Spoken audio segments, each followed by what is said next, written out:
Well, who the heck are you then, my friend? So I'm Aaron Aurora. I'm a team leader of Wolverhampton Pioneer Ministries. I've been here just over a year, and I lead Fresh Expression of Church. It's an initiative put together by Church of England and the Methodist Church, and we aim to serve 18 to 30-year-olds in the city. Now, we are actually, let me just pan back here for a second and move around, because this place here is Starbucks, but it's your office, isn't it? Tell us what happens in a morning here every day in your office here in Starbucks. So Monday to Friday we start the day at 9 AM with morning prayer and Bible study, so 9 to 9:30. You'll find us here doing morning prayer, anywhere between 6 to 10 of us, and after that 9:30 to 10 we'll do Bible study. We're reading the Bible in a year at the moment together. So this is our office. We don't have a building, we don't have a PCC, we don't have a church council, but we have a coffee shop, and we believe the church is a group of people, and we meet and witness and live out our faith in public. Now, you are definitely, from our conversation, making the church relevant to the people of the 21st century. Give us some examples about how you're doing that. A couple of things, I suppose, of late, past few months. So in the summer, we ran the city's first street festival. We're sat here in the middle of the city centre, so we ran a week-long street festival at the start of the summer holidays, with drama, with busking, fire juggling, free face painting for kids. All of that part of engaging and serving the city, which is part of what we understand our mission statement to be, worshipping fully, loving all and serving the city. A few weeks after that we had the riots in Wolverhampton, or mass looting as it more accurately was, and we helped organise the clean-up, so that was great to be part of that response. The motto of Wolverhampton is bringing light out of darkness, and we were really blessed to be part of that, and for God to use us in that way. And last week it turns out all we do is do festivals, but we organised the city's first coffee festival in the place that we were sitting, and other coffee shops around, and part of that is building relationship with the businesses in the city centre where we're based, and with the staff here. And one of the results of that is that they've invited us back to run Christmas carols in a couple of months' time. How are you using the Bible in the context of your Fresh Expressions church, and is it relevant to people in the 21st century? Absolutely. I think the wisdom within it is timeless. I think part of what we are privileged to do is to be able to be a discipleship movement, a group of disciples making disciples, particularly with younger people, aged between about 16 and 25.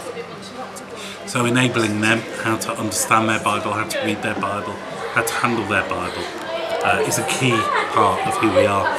We do it in different ways. We read our Bible together every morning here in this coffee shop, followed by a discussion. So it's not just the reading, it's the study, it's the wrestling with it. In some ways, yeah, we take our inspiration from Acts 2 and that sense of meeting together to pray, to eat or drink coffee, and to study the Word, and to discuss it, and to apply it.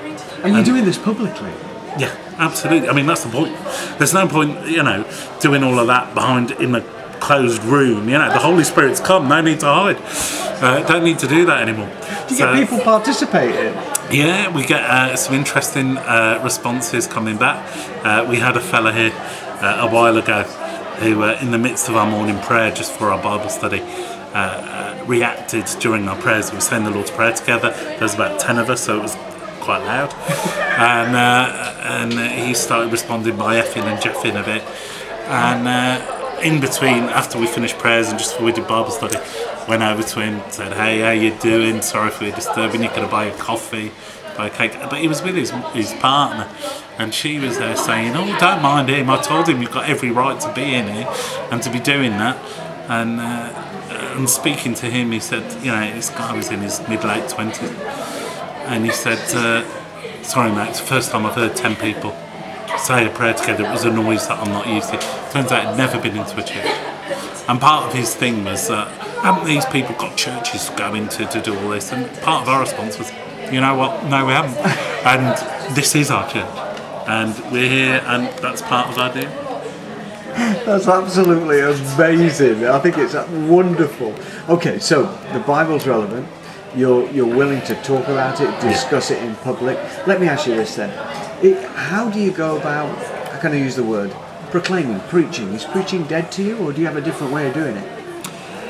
No, I don't think it is dead. I think proclamation takes many forms and preaching takes many forms. I mean, we have our weekly Sunday service, Sunday gathering of a Sunday night where we will talk, we'll take our text, we'll preach from it, we'll handle it.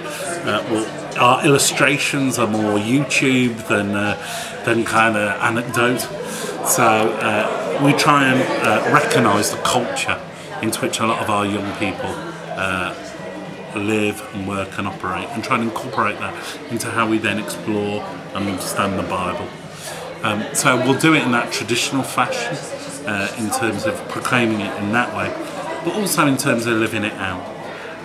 There's the Word and the living Word, and bringing out Jesus Christ out of our churches, out from behind our closed doors, and being part, accompanying that living Word in Starbucks, in places like pubs where we used to do Bible studies. One of the things we meet here Monday to Friday now, but for a long time we met here Monday to Thursday, and the reason was that on Friday we had breakfast in a pub, and the reason we did that is that there was a pub in Wolverhampton that opened at 9 o'clock in the morning, and one of our team noted this and says, what are people doing drinking in there at 9 in the morning? And we said, we don't know, but we've got to be a presence.